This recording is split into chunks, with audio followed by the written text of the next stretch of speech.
Hello again, and welcome to the President's Unit. In this segment, we'll be covering the progressives and normalcy presidents. Now, the videos will go into much greater detail, but I'm going to give you a brief overview. Within this segment, we will cover Teddy Roosevelt, William Taft, Woodrow Wilson, Warren Harding, and Calvin Coolidge. Now, each of these men have a huge part in putting the United States into the status that it is today. Many of these men saw through corruption to help the nation progress as a whole. Others sought to return it to the status quo lifestyle following the First World War. Each will have bumps along the road to the presidency. Some will only serve one term due to political upsets or death in office.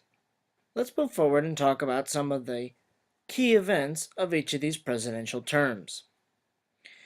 Theodore Roosevelt was McKinley's vice president and assumed the role with lofty goals for the common man in mind.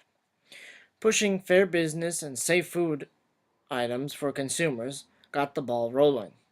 Preserving natural resources in our nation for future generations also was on top of the list.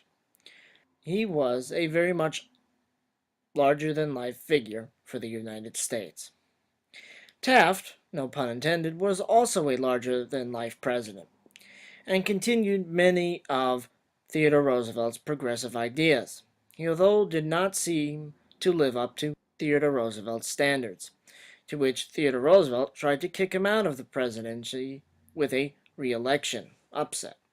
Wilson swept in, and with many progressive ideas as well, despite being a Democrat. Expansion of the federal government to protect the American worker and consumer were on his mind. When the rest of the world went to war, he, trying to keep us out, did his best. But we became involved in the spring of 1917. Harding took the presidency. Created using Powtoon.